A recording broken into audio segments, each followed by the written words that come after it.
Yo, what is up, boys? Today is not motovlog day. Today is a little bit different of a style of a video. I promise this talking head won't last long. I just want to explain what is going on because I haven't done this type of video before. But before we do that, what do you think of the new backdrop, huh?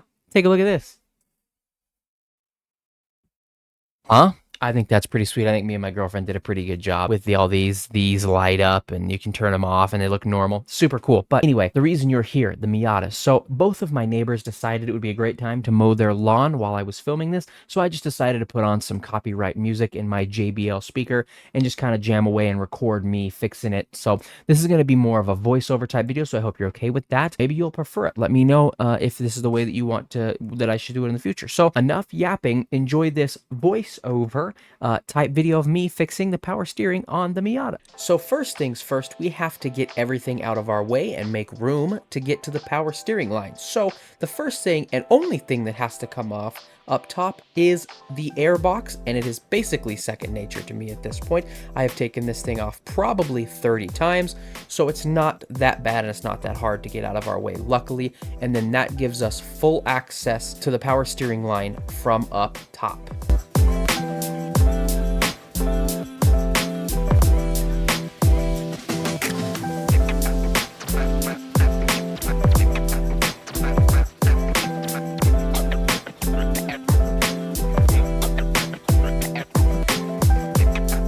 So you are going to notice that I don't take it fully out of the car, and that is because there is a 30-plus-year-old clip that is attached to a sensor that I do not want to break because I don't know how hard a replacement would be. So you will see that I just kind of get it out of our way, and that is good enough for me. And yes, I do struggle to find a spot where it will sit every single time I do this.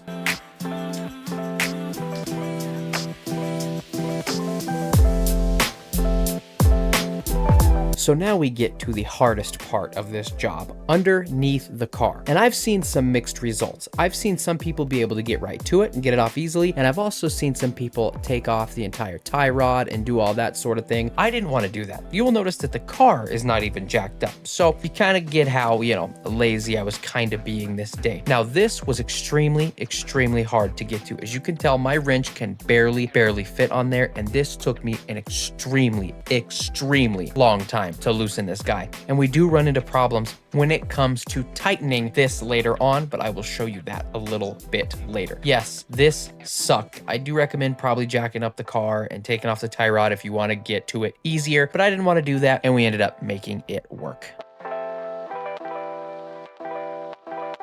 So now you can see why I'm doing this job. Look at the size of this crack, and that doesn't include the other ones. Now, listen to how tight this thing was glued on here. Are you kidding me? That thing was super glued. I'm very happy it came off though. So it wouldn't be a working on your car video if we didn't have to make a parts store run. Now that I got both nuts loose, it is now time to run to the parts store and get the few other things that I needed. And this definitely will not be our only run to the parts store.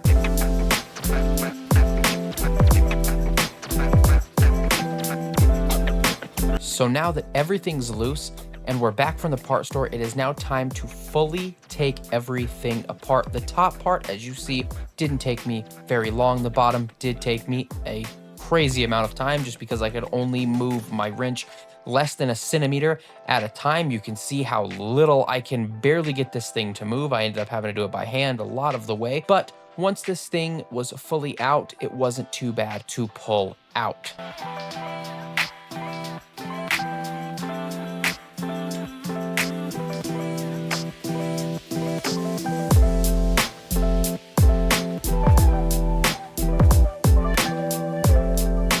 Now, as you can see, as we get this loose, I had some residual power steering fluid in there. Luckily, I had a rag there to catch it, and I do get a catch can, but you have no idea how much I hate power steering fluid. The stuff is nasty. If you've ever touched it, it's disgusting. But now we have got everything apart, and it is now time to fully take this hose out of here.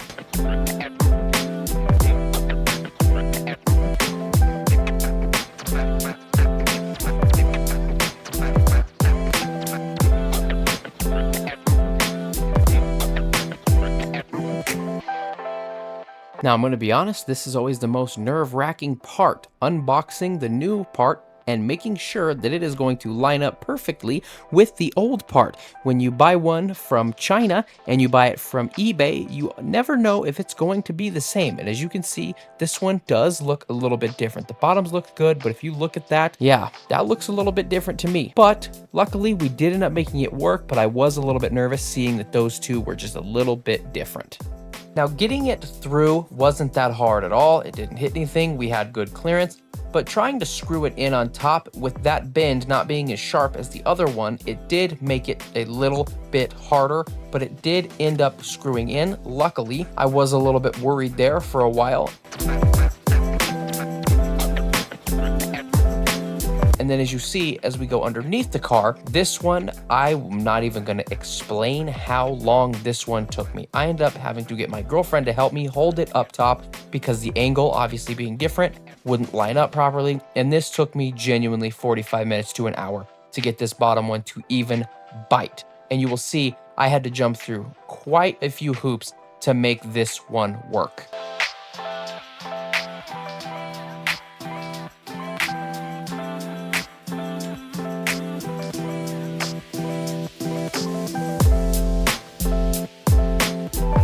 So now I'm getting ready to realize that for some reason, this brand new part from eBay went up a wrench size and I had no idea. So you're about to watch me struggle for a long time figuring out why this wrench took it off, but wasn't able to put the new one back on.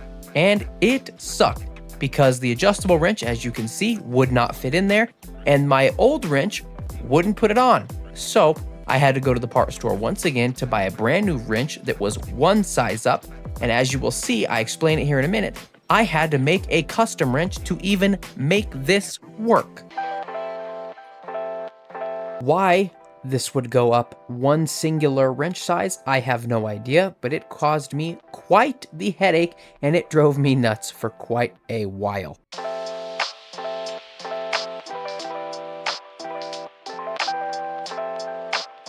I explain it right here, so take it away, me. All right, just got that bottom one on. It was extremely difficult for me. I had to go to the part store and make my own custom wrench. Had to cut it in half, and then I had to make it not as shoop, and then I had to go on top and go like this. It was extremely difficult, but bottom one should be on. Back to the voiceover. Yeah, so that was a brand new, like, $28 wrench that I just had to destroy. I had to shave off the sides so it would even fit in there. And then obviously you had to see me. I cut it in half to make it even fit. But now it is reassembly time. And luckily this went extremely easy once I figured out how to get that bottom bolt to finally go on. So all we did here was just put the top nut back on, the bottom nut back on, and then reinstall the airbox.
Yes, I should have used a funnel.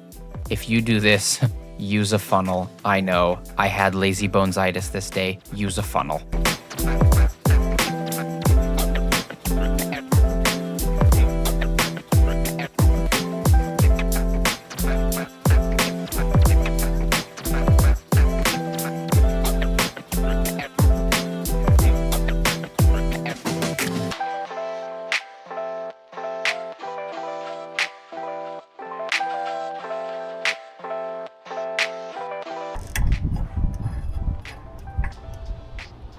Yep, we're getting on the stick now. I'm gonna go steer the steering wheel a couple times.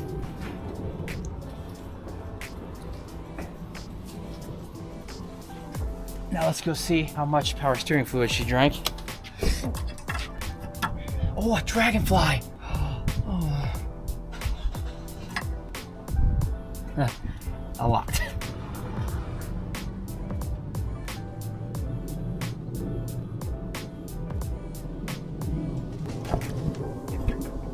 Okay, back in the middle.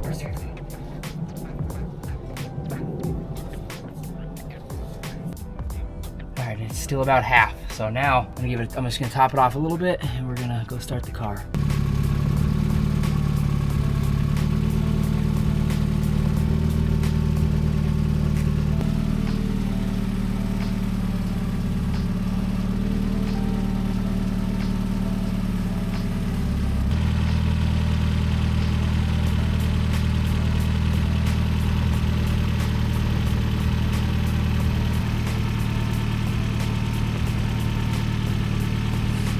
Not showing up, but now it is.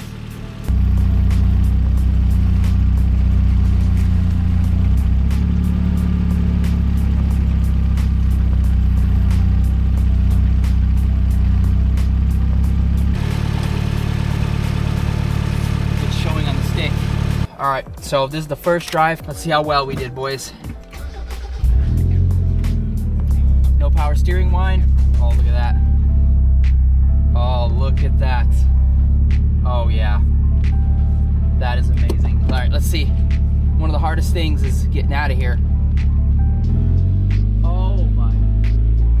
Oh my gosh.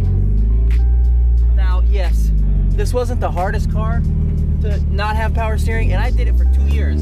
I didn't have power steering for 2 years. So to have power steering, yeah, it feels a little good, I'm not gonna lie. Oh my gosh. It is kind of crazy. It's like less responsive because it's not like a straight raw feel. And when I go over a bump or something, I wonder if it's gonna jolt out of my hand. Like, it stayed pretty straight. I wonder if I'm gonna prefer it without power steering because it is like that raw feel of the car, but it's pretty nice to have. For a cruising car like I usually do with this, it's gonna be nice to have it.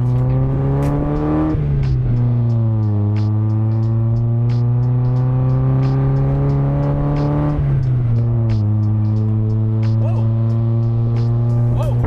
I don't have to move the wheel as much to not be like super jerky, but I would say that was a successful video. I hope you like this new style of video that I tried doing, a voiceover instead of hearing me yap, doing it in person. So thank you guys so much for watching. I hope you enjoyed. If you tackle this job, good luck with that nut.